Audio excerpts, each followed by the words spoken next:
رسول اللہ صلی اللہ علیہ وسلم نے فرمایا ہر شخص صبح کو اٹھتا ہے تو اپنے نفس کا سودا کرتا ہے، یا تو اسے آزاد کراتا ہے یا اسے ہلاک کر دیتا ہے، یعنی یا تو اچھے کام کرتا ہے، نیکی کے کام کرتا ہے جن کی وجہ سے وہ دوزخ سے بچ جاتا ہے، یا پھر ایسے کام کرتا ہے کہ جو اس کو ہلاک کر دے، یعنی تباہی کی طرف لے جائے۔ اب میں چند کام جو صبح سے رات تک کرنے چاہیے جو ہمیں سنت سے پتہ چلتے ہیں ان میں سے ایک ایک کا ذکر کروں گی، اور آپ اس کو سن کر اپنا جائزہ لیتے جائیے اور میرے ساتھ شیئر بھی کیجئے کہ کیا آپ یہ کرتے ہیں یا آپ کو کرنے کی ضرورت ہے۔ سب سے پہلی چیز کہ جو ہی ہماری آنکھ کھلے ہمیں کیا کرنا چاہیے؟ دعا پڑھنی چاہیے۔ کس کس کو یہ دعا آتی؟ الحمدللہ، لیکن سب کو نہیں آتی۔ میری گزارش ہوگی سب بہنوں سے کہ اس دعا کو خود بھی سیکھیں اور اپنے بچوں کو بھی سکھائیں۔ وہ دعا کیا ہے؟ الحمدللہ الذی احیانا بعدما اماتنا والیہ النشور۔ اور ایک اور دعا بھی ہے، اگر وہ بھی آتی ہے تو ٹھیک، نہیں تو وہ بھی اچھا ہے۔ الحمدللہ الذی رد علی روحی واذن لی بذکرہ۔ اللہ کا شکر ہے جس نے میری روح لوٹا دی اور مجھے اپنے ذکر کی اجازت دے دی، کہ مجھے توفیق دے دی۔ کیونکہ آپ دیکھیں کتنے ہی لوگ ہیں جو سوتے ہیں تو پھر جاگتے نہیں۔ ابھی ریسنٹلی میری ایک بہت عزیز ساتھی کے ہسبینڈ کا انتقال ہوا ہے۔ وہ صبح اٹھے ہیں، فجر کے وقت نماز پڑھی ہے، اپنے معمولات کیے ہیں، پھر اشراق پڑھی ہے اور دوبارہ آرام کرنے کے لیے لیٹ گئے۔ ہم میں سے اکثر لوگ یہ کرتے ہیں نا، راتیں چھوٹی ہوتی ہیں، موسم بھی گرم ہوتا ہے، رات کو سوتے ہوئے دیر ہو جاتی ہے تو انسان پھر کیا کرتا ہے، اٹھنے کے بعد پھر لیٹ جاتا ہے، اور وہ اسی طرح لیٹ گئے ہیں لیکن پھر دوبارہ نہیں اٹھے۔ ہمیں سے کسی کو نہیں پتا کہ جب وہ سوئے گا تو دوبارہ اٹھے گا یا نہیں۔ اس لیے معمول بنا لیجئے کہ ذکر کر کے سونا ہے اور اٹھتے ہوئے بھی اللہ کا شکر ادا کرنا ہے کہ اس نے ہماری روح، ہماری جان ہمیں واپس لوٹا دی۔ تو دن کا آغاز اللہ کی حمد و ثنا، اللہ کی تعریف، اور اس بات کے ساتھ وَإِلَيْهِ النُّشُورُ کے واپس جانا ہے۔ ہماری واپسی بھی اللہ کی طرف سے۔ جس نے ہمیں زندہ کیا، پیدا کیا، وہی ہمیں موت دے گا۔ پھر آپ دیکھیے کہ اس کے ساتھ ہمیں یہ بھی یاد رکھنا چاہیے کہ کائنات کی ہر چیز تسبیح کر رہی ہے اللہ کی تعریف بیان کر رہی ہے۔ قیامت کے دن سب سے افضل بندے وہ ہوں گے جو کثرت سے اللہ کی تعریف کرتے ہیں، حمادون ان کو کہتے ہیں۔ اور ایک دفعہ الحمدللہ کہنا میزان کو نیکیوں سے بھر دیتا ہے، یعنی صبح صبح اب ہم الحمدللہ کہیں تو گویا ہم نے اپنے لیے ایک بہت بڑا ذخیرہ نیکیوں کا اکٹھا کر لیا۔ اور ویسے بھی شکر ادا کرنا جو ہے وہ اللہ تعالیٰ کو بہت پسند ہے۔ پھر آپ دیکھیں کہ جب یہ کہتا ہے نا کہ وَإِلَيْهِ النُّشُورُ، کہ دوبارہ اسی کی طرف جی اٹھنا ہے، تو قبر سے بھی اٹھنا ایسا ہی ہے جیسے کوئی بستر سے اٹھتا ہے۔ کسی کو اچھے خواب آتے ہیں وہاں اور کسی کو نہیں آتے۔ قبر میں بھی کچھ لوگ تو خوشحال ہوں گے اور کچھ لوگ برے حال میں ہوں گے۔ بہرحال قیامت کے دن سب کو اٹھنا ہوگا، تو انسان موت کو یاد کرتے ہوئے، اپنے مقصد کو سامنے رکھتے ہوئے کہ واپسی بھی ہے، اس طرح دن کا آغاز کرے تاکہ اچھے سے آغاز کرے۔ اس کے بعد سب سے پہلا کام آپ کیا کریں گے؟ بیڈ ٹی پئیں یا کچھ اور کریں گے؟ نماز فجر۔ نماز فجر اسی وقت پڑھیں گے جب آپ فجر کے لیے اٹھیں گے۔ جو لوگ اس وقت نہیں اٹھتے وہ بہت بڑا نقصان کر لیتے ہیں۔ لہذا دن کا آغاز فجر کی نماز سے۔ فجر کی نماز پہلی نماز ہے صبح کی، اس کی بڑی امپورٹنس ہے۔ اللہ تعالیٰ نے بندوں پر 5 نمازیں فرض کی ہیں، اور رسول اللہ صلی اللہ علیہ وسلم نے فرمایا جس نے انہیں ادا کیا اور ان کا حق ہلکا سمجھتے ہوئے ان میں سے کچھ ضائع نہ کیا تو اللہ تعالیٰ کا اس کے لیے قیامت کے دن یہ عہد ہے کہ اس کو جنت میں داخل فرمائے۔ اور جس نے ان کو ادا کیا مگر ان کا حق ہلکا سمجھتے ہوئے، معمولی چیز سمجھتے ہوئے نماز کو ان میں سے کچھ ضائع کر دیا، تو اللہ کا کوئی وعدہ نہیں، چاہے تو عذاب دے چاہے تو معاف کر دے۔ تو اس لیے دن کا آغاز اللہ کی نافرمانی سے نہیں کرنا۔ کس سے کرنا؟ فرما برداری سے۔ اور فرما برداری میں پہلی فرما برداری نماز۔ پہلا سوال قیامت کے دن نماز کا ہوگا۔ اگر اسی ٹیسٹ میں فیل ہو گئے تو آگے اور مشکلات ہو جائیں گی۔ اللہ سبحانہ تعالی دن میں 2 بار فرشتوں سے بندوں کی نماز کے بارے میں خبر لیتے ہیں، ایک فجر اور ایک عصر۔ وہ پوچھتے ہیں جب تم گئے تھے ان کے پاس تو کیا کر رہے تھے؟ فرشتے بتاتے ہیں وہ نماز پڑھ رہے تھے۔ جب تم نکلے تو کیا کر رہے تھے؟ کیونکہ عصر اور فجر میں شفٹ چینج ہوتی ہے فرشتوں کی۔ عصر کے وقت رات کے فرشتے آ جاتے ہیں ڈیوٹی پر، اور فجر کے وقت دن کے فرشتے آ جاتے ہیں۔ تو وہ بتاتے ہیں کہ ہم نے انہیں اس حال میں چھوڑا کہ وہ نماز پڑھ رہے تھے، اور اس حال میں ان کے پاس پہنچے کہ وہ نماز پڑھ رہے تھے۔ فجر کی نماز کے بارے میں آتا ہے وہ آدمی ہرگز آگ میں نہیں جائے گا جس نے سورج نکلنے سے پہلے اور سورج کے غروب ہونے سے پہلے نماز پڑھی، یعنی فجر اور عصر۔ رسول اللہ صلی اللہ علیہ وسلم نے یہ بھی فرمایا کہ جس نے صبح کی نماز پڑھی وہ شام تک اللہ کے ذمے ہے، یعنی اللہ کی حفاظت میں ہے۔ تو فجر کی نماز بہت امپورٹنٹ نماز ہے، اور نماز پڑھنے والے سے اللہ کا رزق کا وعدہ ہے، اس لیے خود بھی نماز ادا کریں اور گھر والوں کو بھی اٹھائیں، پیار سے، محبت سے، امپورٹنس بتا کے کہ وہ سوتے نہ رہے، کیونکہ اس کی نحوست ہوتی ہے۔ فجر کی نماز میں 2 سنتیں پڑھنا بہت ضروری ہے۔ کچھ لوگ صرف فرض پڑھتے ہیں نا، تو فجر میں آپ سنت نہیں چھوڑ سکتے۔ حضرت عائشہ رضی اللہ تعالی عنہا بتاتی ہیں کہ آپ صلی اللہ علیہ وسلم نے فرمایا فجر سے پہلے کی 2 رکعتیں دنیا اور جو کچھ اس میں اس سے بہتر ہے۔ نبی صلی اللہ علیہ وسلم نے ان 2 رکعتوں کو دنیا کی ہر چیز سے قیمتی قرار دیا، اور جو سویا رہے اس کے بارے میں آتا ہے نبی صلی اللہ علیہ وسلم کے پاس ایک ایسے آدمی کا ذکر کیا گیا جو رات سے صبح تک سوتا ہی رہا۔ آپ نے فرمایا یہ ایسا شخص ہے جس کے کان، یا فرمایا دونوں کانوں میں شیطان پیشاب کرتا ہے، یعنی غافل ہو جاتا ہے پھر۔ اور اسی طرح ایک اور خواب آپ صلی اللہ علیہ وسلم کا، اس میں آپ کو دکھایا گیا کہ ایک شخص تھا جس کا سر پتھر سے کچلا جا رہا تھا۔ وہ قرآن کا حافظ تھا لیکن قرآن سے غافل ہو گیا اور فرض نماز پڑھے بغیر سو جاتا تھا، یعنی نماز نہیں پڑھتا تھا اور سویا رہتا تھا۔ نماز پڑھتے ہوئے ایک چیز یہ بھی خیال کرنی ہے کہ خشوع کے ساتھ نماز پڑھنی۔ خشوع کا مطلب رونا نہیں ہوتا بلکہ دل کا متوجہ ہونا ہوتا ہے، یعنی شعور کے ساتھ رب سے مناجات کریں، اطمینان اور خشوع سے سجدہ کریں، یعنی پورے سکون کے ساتھ، کیونکہ ایک سجدے کی وجہ سے اللہ تعالیٰ ایک درجہ بڑھا دیتے ہیں اور ایک گناہ مٹ جاتا ہے۔ نماز کے فوراً بعد کیا کرنا چاہیے؟ اذکار، شابش۔ نماز کے بعد اگر کوئی مصلی پر بیٹھا رہے تو جب تک اس کا وضو نہیں ٹوٹتا فرشتہ اس کے لیے دعا کرتا ہے، اللہم اغفر لہ، اللہم ارحمہ، اے اللہ اس کی بخشش فرما دے، اے اللہ اس پہ رحم فرما۔ یعنی آپ مصلی پہ بیٹھے ذکر کر رہے ہیں، تسبیحات پڑھ رہے ہیں، دعائیں کر رہے ہیں، اور فرشتہ آپ کے لیے دعائیں کرنا شروع ہو گیا ہے۔ تو ہم میں سے ہر ایک کو فرشتوں کی دعائیں لینی چاہیے۔ اسی طرح ہر نماز کے بعد 33 بار سبحان اللہ، 33 بار الحمدللہ، اور 34 بار اللہ اکبر پڑھنا چاہیے، اور آخر میں لا الہ الا اللہ وحدہ لا شریک لہ لہ الملک ولہ الحمد وہو علی کل شیء قدیر پڑھا جائے تو جو ایسا کرے گا اس کے سارے گناہ معاف کر دیے جائیں گے۔ ٹھیک ہے، چاہے وہ سمندر کی جھاگ کے برابر ہو۔ کتنی بڑی بات ہے نا یہ، اس لیے اس کا اہتمام کیا رکھنا ہے۔ اگر کسی وجہ سے آپ مصروف ہیں، 33 بار نہیں پڑھ سکتے تو 10 بار بھی پڑھ سکتے ہیں۔ ٹھیک ہے، پھر یہ کہ انگلیوں پر تسبیح کریں، کیونکہ انگلیاں قیامت کے دن کیا کریں گی؟ گواہی دیں گی۔ ہر فرض نماز کے بعد آیت الکرسی ضرور پڑھیں۔ اس کا فائدہ کیا ہے؟ جی، ایسے شخص کو موت کے علاوہ کوئی چیز جنت میں لے جانے سے نہیں روک سکتی، اتنا بڑا اجر و ثواب۔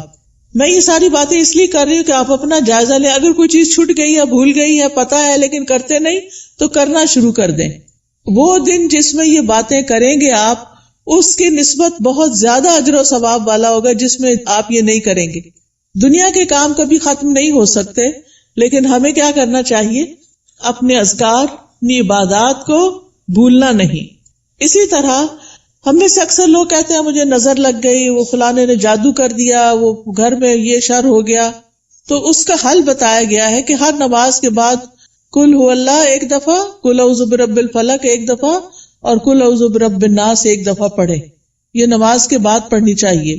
اچھا، اب آپ دیکھیے کہ بعض لوگ بیمار ہوتے ہیں، کوئی ایسی تکلیف ہوتی ہے ان کو سمجھ نہیں آتی، وہ پڑھ کے اپنے ہتھیلی پہ پھونک مار کے اپنے سر سے، منہ اور پورے جسم پر اپنا ہاتھ پھیر لیا کریں. اس سے انشاءاللہ ان کا شر بھی دور ہو جائے گا، ان کی بیماری بھی ختم ہوگی. نماز کے بعد کیا کرنا چاہیے؟ صبح شام کے اذکار، پروٹیکشن کی دعائیں. آپ میں سے کس کس کے پاس ایاک نستعین کتاب ہے؟ الحمدللہ کافی لوگوں کے پاس ہے. جس کے پاس نہیں، اگر آج آئی بھی ہے تو ضرور لے لیں. اور انگلش میں بھی ہے، اس میں ٹرانسلیٹریشن کی ہوئی ہے. اگر عربی نہیں پڑھ سکتے بچے تو ان کو انگلش میں پڑھنی آ جائے تو وہ بچوں کو ضرور ساتھ ساتھ سکھائیں. ہر ماں خود اپنے پڑھنے کے ساتھ اپنے بچوں کو بھی سکھائے. تو اگر زبانی یاد نہیں تو دیکھ کے پڑھ لیجئے. انشاءاللہ جب آپ پروٹیکشن کی دعائیں پڑھیں گے تو آپ نظر سے، حسد سے اور بہت سے شر سے بچ جائیں گے. ٹھیک ہے نا؟ ایسا نہیں کہ لوگوں کی نظر تیز ہوتی ہے، ایسا ہے کہ ہمارے اوپر پروٹیکشن وال نہیں ہوتی کیونکہ ہم اذکار نہیں کرتے. اور پھر آپ دیکھیے کہ اگر کوئی شخص آپ میں سے جیسے بزرگ خواتین ہیں جن پہ بچوں کی، چھوٹے بچوں کی ذمہ داری نہیں یا گھر کے بہت سارے کام کاج نہیں، تو وہ فجر کی نماز سے سورج طلوع ہونے تک بیٹھے رہے مصلی پر. کیونکہ رسول اللہ صلی اللہ علیہ وسلم نے فرمایا جو شخص صبح کی نماز جماعت کے ساتھ ادا کرے پھر بیٹھا اللہ کا ذکر کرتا رہے یہاں تک کہ سورج نکل آئے، پھر 2 رکعتیں پڑھے اشراق کی، یعنی اس کے لیے ایک حج اور عمرے کا ثواب ہے. کوئی معمولی اجر؟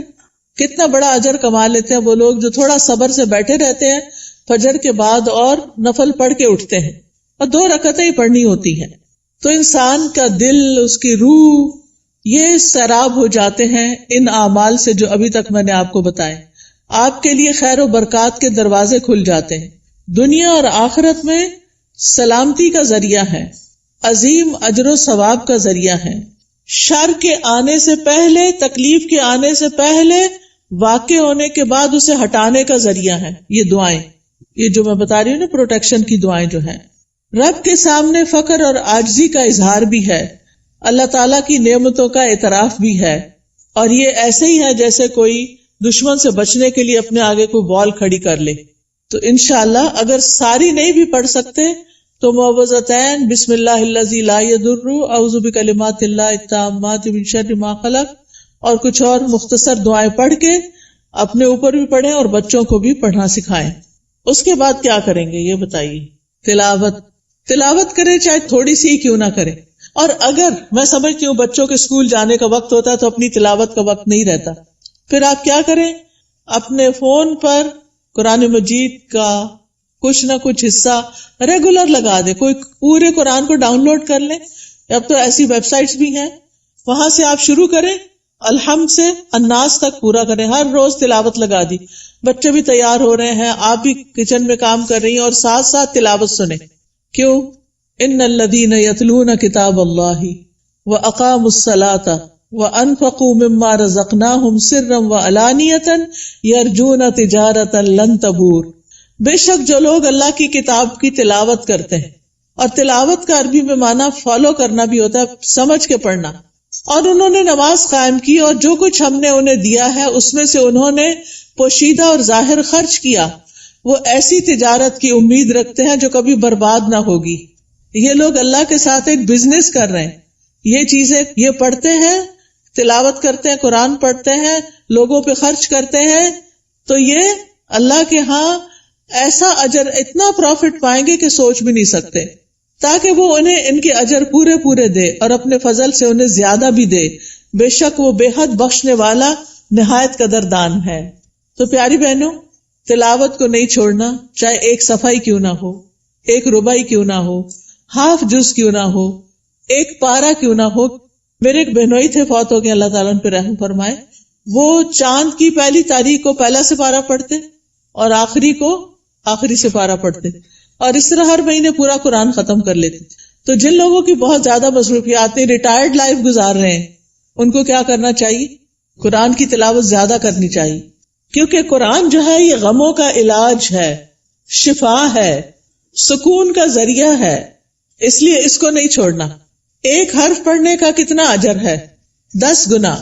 ایک حرف الف پڑھیں گے تو 10 نیکیاں، لام پڑھیں گے تو 10 نیکیاں، میم پڑھیں گے تو 10 نیکیاں. کیا کوئی اور کام کرنے سے اتنا پروفٹ آپ گین کر سکتے ہیں؟ نہیں. ہاں ایک مشکل ہے، کچھ لوگوں کو پڑھنا نہیں آتا، یا ان کی تجوید ٹھیک نہیں، یا وہ ڈرتے ہیں کہ کوئی سن لے گا تو پھر کیا ہوگا. تو ایسی صورت میں ان کو اپنی تجوید ٹھیک کرنی چاہیے. اس کے لیے میں آپ کو ایک طریقہ بتاتی ہوں، اور وہ طریقہ ہے ایک ایپ ڈاؤن لوڈ کر لیں، لرن قرآن. کس کس کے پاس ہے یہ ایپ؟ 8-10 لوگوں کے پاس ہے، زیادہ نہیں ہے. آپ یہ ایپ اگر ڈاؤن لوڈ کر لیں. اچھا، قرآن پر آل کس کے پاس ہے؟ وہ بھی تھوڑے سے لوگوں کے پاس ہے. ان دونوں میں سے کوئی بھی ایپ آپ ڈاؤن لوڈ کر لیں. یہ آپ آئی فون پہ بھی کر سکتے ہیں اور اینڈرائڈ پہ بھی کر سکتے ہیں. ٹھیک ہے، اس میں آپ تجوید سیکشن پہ چلے جائیں. تجوید پہ جائیں گے تو وہاں آپ کو ایک ایک آیت کہلوائی ہوئی ملے گی. پہلے ٹیچر پڑھے گی، پھر پیچھے آپ پڑھیں گے. تو آپ کیا کریں، جب ٹیچر پڑھ رہی ہو غور سے سنیں، جب اسٹوڈنٹس آگے پڑھے آپ بھی ساتھ شامل ہو جائیں. تو اس طرح روز پڑھتے پڑھتے آپ کی تجوید ٹھیک ہو جائے گی. کیونکہ بعض کا جب انسان بڑا ہو جاتا ہے نا تو اس کو شرم آتی ہے کسی کے پاس جا کے غلطیاں نکلوانے کی، یا ٹائم نہیں ہوتا، یا فیس نہیں دے سکتے، یا کوئی اور مسائل ہوتے ہیں. تو آپ قرآن مجید کھول کے بیٹھ جائیں، آڈیو لگا کے بیٹھ جائیں، اور 7 انگلی رکھ کے ایک ایک آیت کو پڑھ پڑھ کے یاد کریں. اس کے مخارج ٹھیک کریں، ادائیگی ٹھیک کریں. ٹھیک ہے، جس گھر میں قرآن پڑھا جاتا ہو وہاں فرشتے حاضر ہوتے ہیں. ابو ہریرہ کہا کرتے تھے، بے شک قرآن پڑھنے کی وجہ سے گھر اپنے رہنے والوں کے لیے کشادہ ہو جاتا ہے.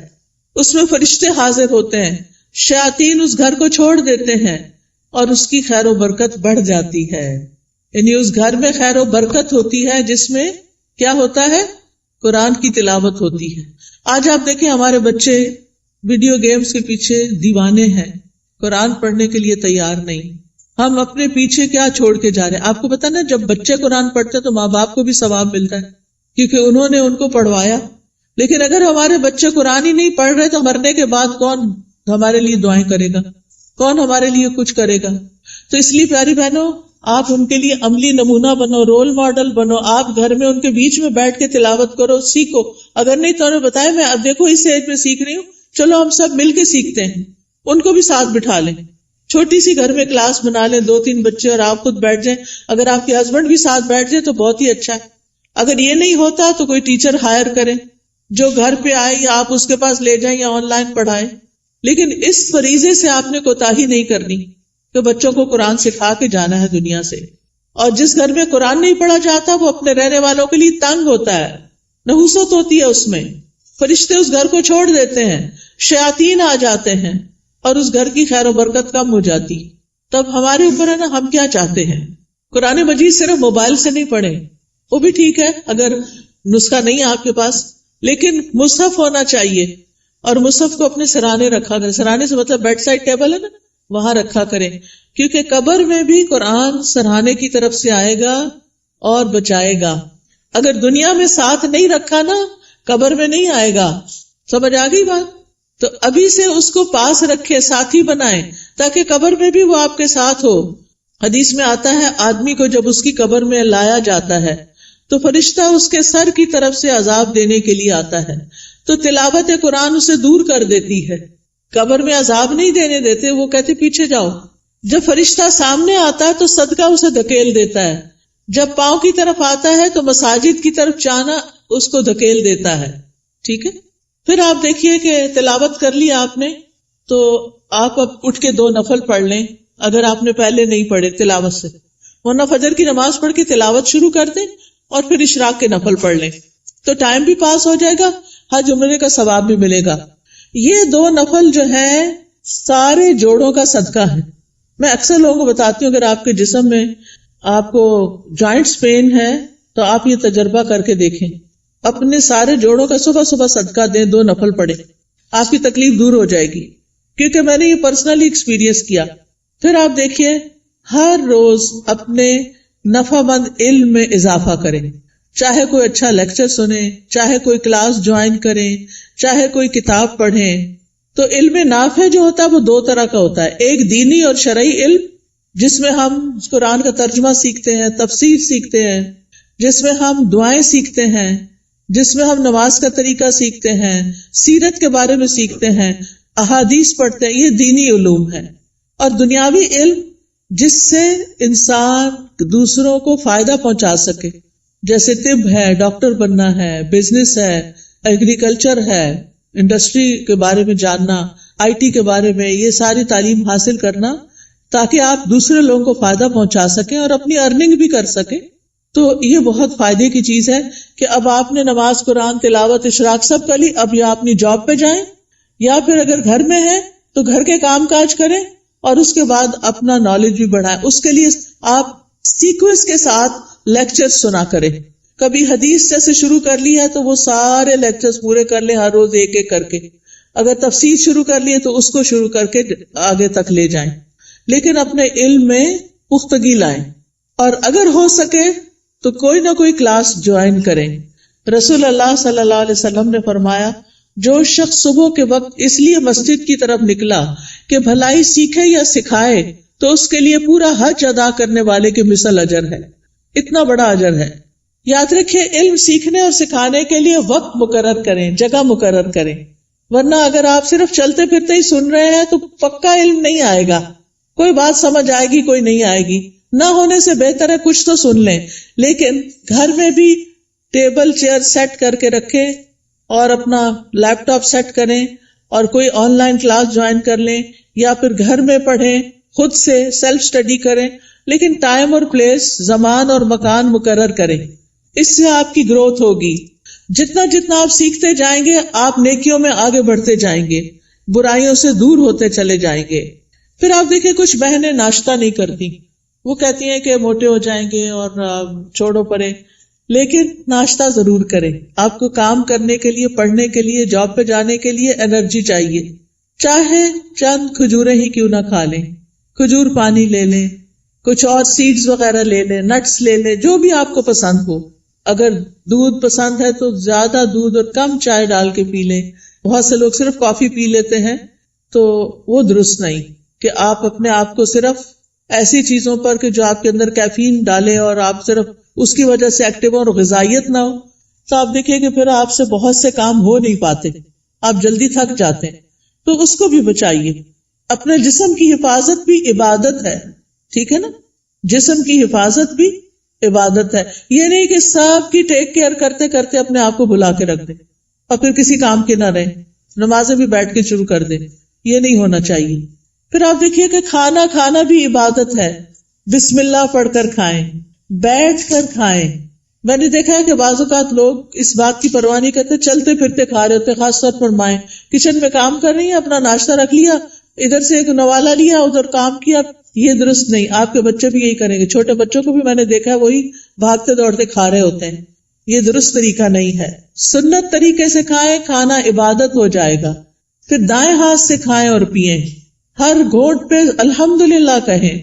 پھر کھانا کھا کر بھی دعا کریں. کس کس کو آتی ہے دعا؟ پڑھیں مل کے ذرا کھانا کھانے. الحمدللہ. کچھ لوگوں کے ہونٹ نہیں ہلے، یا تو دعا نہیں آتی یا بخل کیا انہوں نے پڑھنے میں. اگر نہیں آتی تو کوئی حرج نہیں، سیکھ لیں، آپ کا دن عبادت بن جائے گا. ہمارے دین میں صرف نماز پڑھنا عبادت نہیں. ہم نے ابھی آیت میں کیا سنا؟ نماز پڑھو اور نیکی کرو. وہ کون سی نیکی ہیں جو نماز کے علاوہ ہیں؟ وہ یہی نیکیاں ہیں. اپنی کیئر کرنا بھی نیکی ہے، اور بسم اللہ پڑھ کے کھانا بھی نیکی ہے، الحمدللہ کہنا بھی نیکی ہے.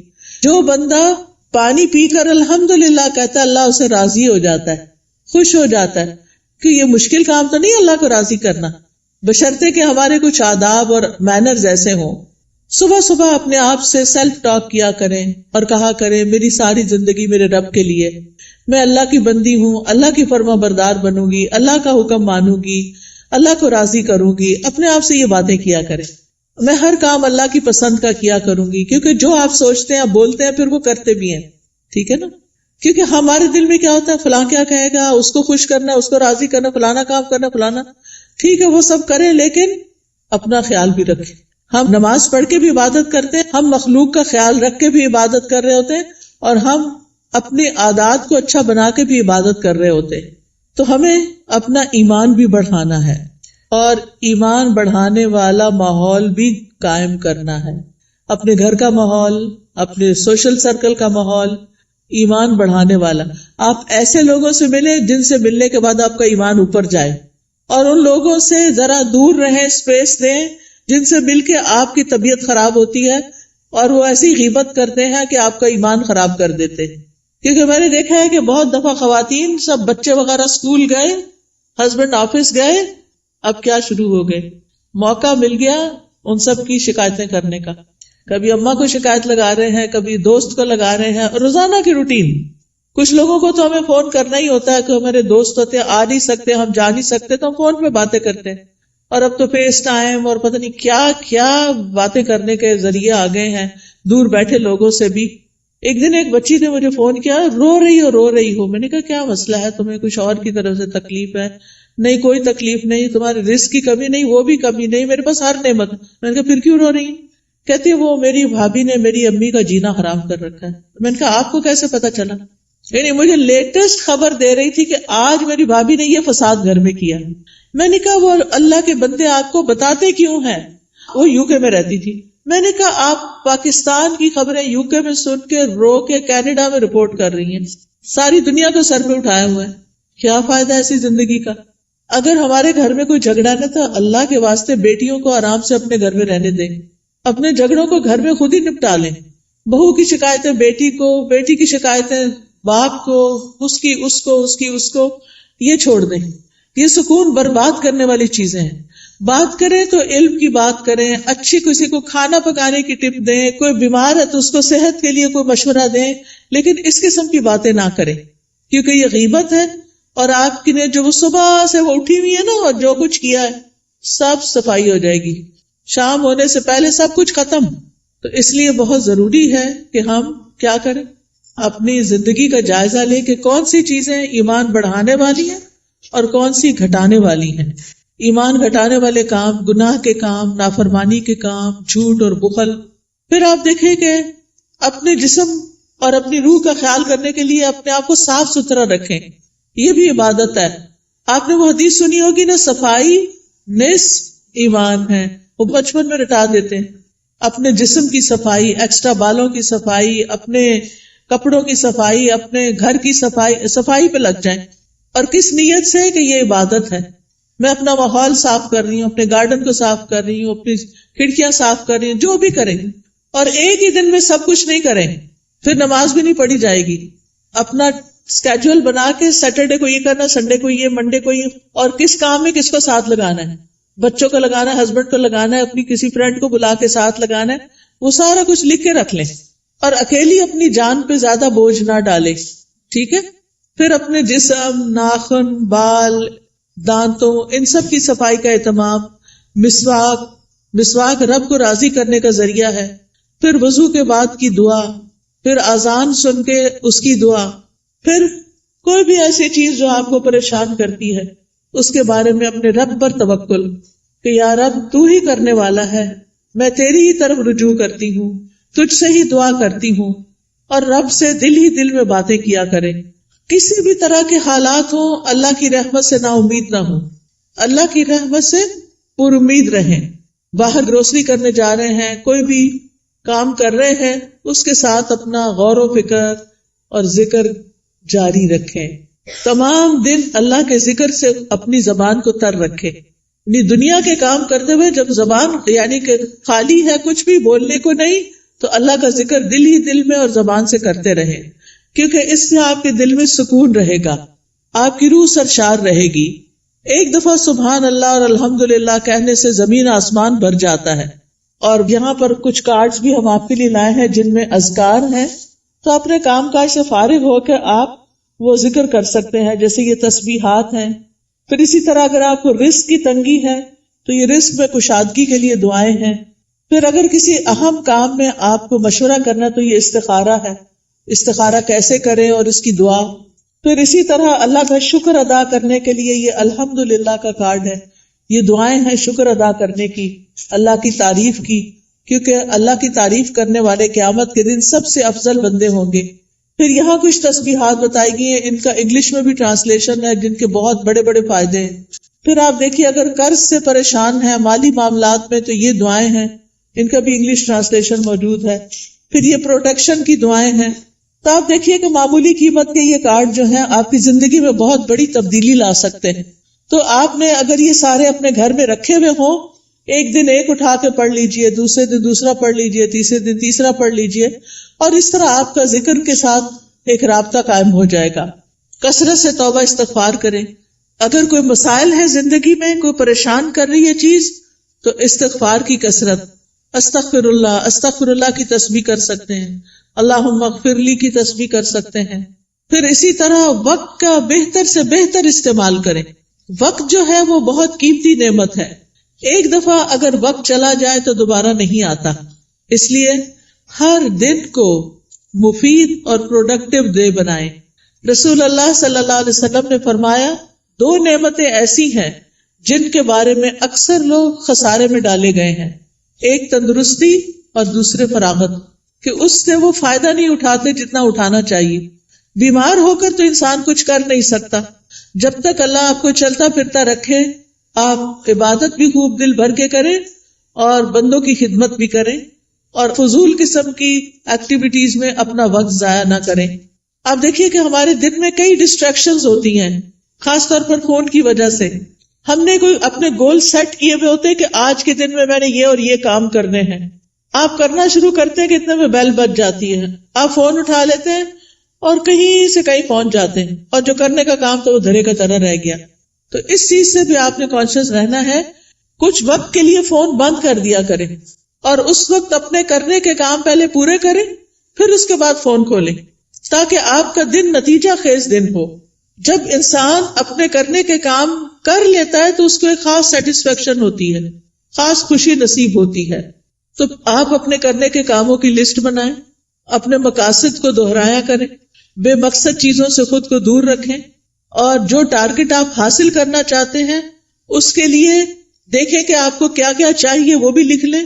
پھر اسی طرح کاموں کو لٹکائیں نہ، تاخیر نہ کریں، وقت پر کریں. روٹین بنائیں تو کام سارے ہی ہو جائیں گے، کیونکہ ہیپ ہیزٹ، کبھی کچھ کر لیا، کبھی کچھ کر لیا، کبھی کچھ کر لیا، بہت وقت ضائع ہوتا ہے. ایک کام کرتے ہوئے آپ کو یہ پتا ہونا چاہیے کہ نیکسٹ کیا کرنا ہے مجھے. یہ نہیں کہ اوہو آج میں یہ تو کرنا بھول ہی گئی، یہ تو پڑھا ہی نہیں، یہ تو کیا ہی نہیں. پھر آپ دیکھیے کہ جتنے بھی اطاعت کے کام، عبادت کے کام ہوتے ہیں، اس میں مشقت لگتی ہے، محنت لگتی ہے. اس کے لیے اپنے نفس سے جہاد کرنا پڑتا ہے، اپنے نفس کو کنٹرول کرنا پڑتا ہے، کیونکہ کامیاب بھی وہی ہوتا ہے جو نفس کا تزکیہ کر لیتا ہے. قد افلح من تزکا وذکر اسم ربہ فصلی، فلاح پا گیا جس نے پاکیزگی اختیار کی اور اپنے رب کا نام یاد کیا، پھر نماز پڑھی. یہ ہے کامیاب ہونے والے.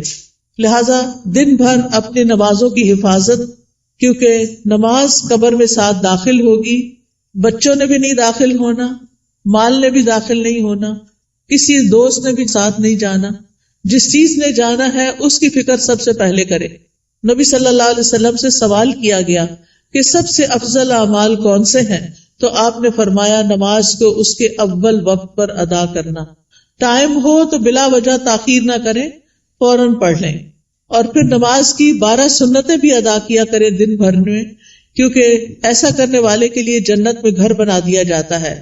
آپ دیکھیے کہ صرف 1 سال اگر کوئی شخص سنت موقدہ پڑھتا ہے تو نہ پڑھنے والے کے درمیان اور اس کے درمیان 4320 رکعتوں کا فرق پڑ جاتا ہے.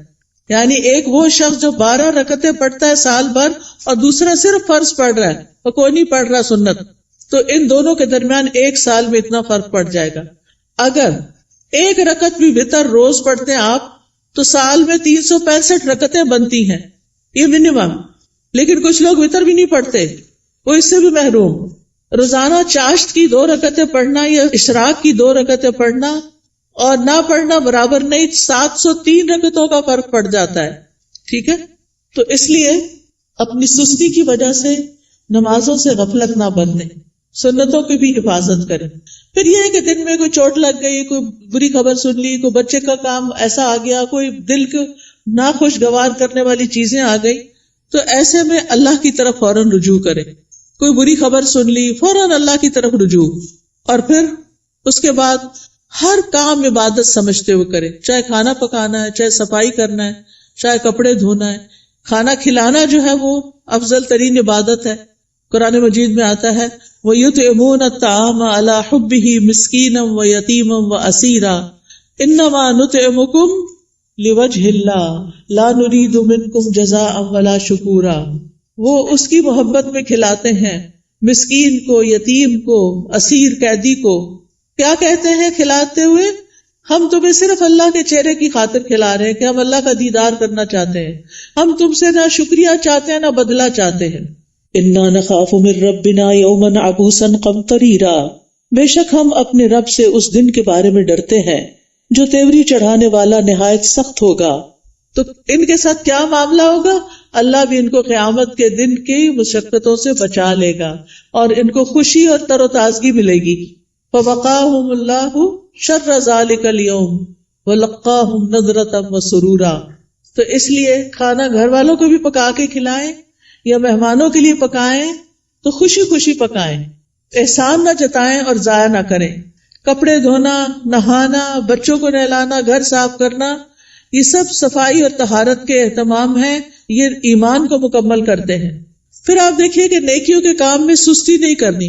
نیکی کا کوئی بھی کام، آپ کی دوست نے فون کر دیا کہ فلاں شخص بیمار ہے، غریب ہے، اس کے لیے مدد کرنی ہے، آپ بھی اپنا کچھ حصہ ڈال دیا، صدقہ کر دیا.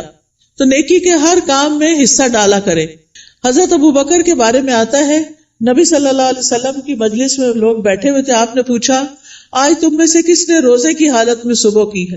حضرت ابوبکر رضی اللہ عنہ نے عرض کیا میں نے. آپ نے پوچھا آج کس نے مریض کی عادت کی؟ انہوں نے کہا میں نے. آپ نے پوچھا تم میں سے جنازے میں کس نے شرکت کی؟ انہوں نے کہا میں نے. آپ نے پوچھا کس نے مسکین کو آج کھانا کھلایا؟ تو ابوبکر کہتے ہیں میں نے رضی اللہ عنہ. تو نبی صلی اللہ علیہ وسلم نے فرمایا جب کسی شخص کے لیے ایک ہی دن میں یہ خصلتیں جمع ہو جائیں وہ جنت میں ضرور داخل ہوگا. یہ جنت میں جانے والے کام. اچھا ہمیں پتہ چلتا رہتا ہے کوئی بیمار ہے، جب کہتے اچھا اللہ اس کو شفا دے، بس ادھر ہی بیٹھ گئے، خبر نہیں لیتے. ہمیں پتہ ہوتا ہے کہ کوئی بھوکا ہے یا نہیں کھانا پکا سکتا یہ کھا سکتا، ہم کر سکتے ہیں تو ہم توجہ نہیں کرتے. ہم راشن کا انتظام کر سکتے، ہم کسی بھی طرح مدد کر سکتے ہیں، لیکن اس کی طرف توجہ کرنے کی ضرورت ہے.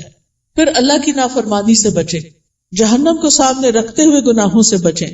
یعنی صرف نیکی کے کام کرنا کافی نہیں، گناہوں سے بچنا بھی بڑا ضروری ہے. پھر لوگوں کے ساتھ معاملہ کرتے ہوئے اچھے اخلاق سے پیش آئیں. سب سے پہلا حق آپ کے اوپر والدین کا ہے. زندہ ہیں تو ان کی زیارت کو جائیں، ان سے بات کریں، ان کے لیے دعائیں کریں، ملاقات کریں تو ان کی پیشانی چومیں، ہاتھ چومیں، کیونکہ والدین سب سے زیادہ حسن سلوک کے مستحق ہیں. نماز میں ان کے لیے دعائیں کریں. فوت ہو گئے ہیں تو ان کے لیے دعا کے علاوہ صدقہ کیا کریں. گھر والوں کے لیے باعث خیر بنے، اپنے گھر والوں کو آگ سے بچائیں، ان کو نیکی اور دین کی طرف لا کر. پھر اسی طرح جہاں بھی بیٹھے خیر پھیلانے والے بنے، دوسروں کا بھلا کرنے والے، دوسروں کو فائدہ پہنچانے والے. کسی کو کوئی اچھا مشورہ دے دینا، کسی کا کوئی دل ہلکا کر دینا، کسی کو کوئی کسی چیز کے بارے میں رہنمائی کر دینا، علم سکھانا. آپ دیکھیے کہ بعض اوقات علم سکھانا مال خرچ کرنے سے بھی افضل ہے. کیوں؟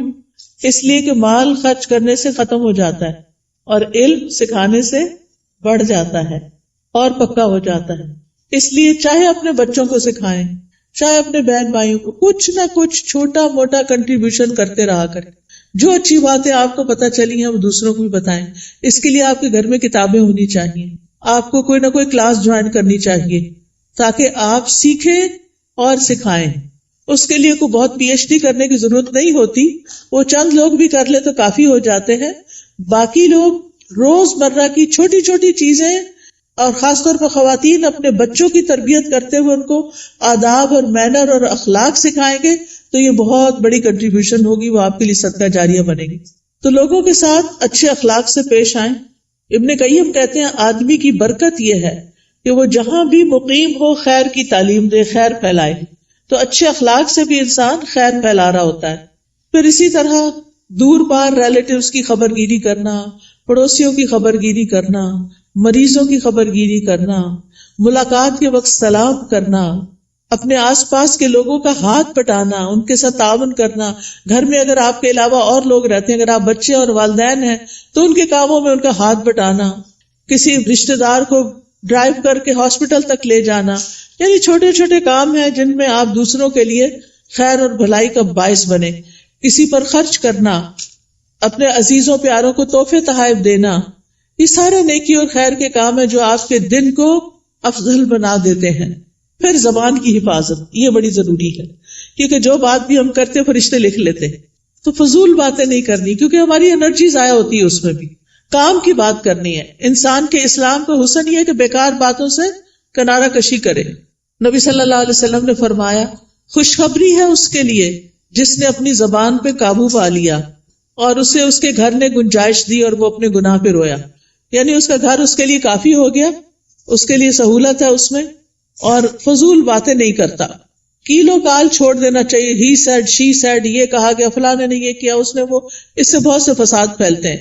مغیرہ بن شعبہ کہتے ہیں نبی صلی اللہ علیہ وسلم نے فرمایا بے شک اللہ تعالیٰ تمہارے لیے 3 باتیں پسند نہیں کرتا. بلا وجہ کی گپ شپ، بیکار کی باتیں اللہ کو پسند نہیں.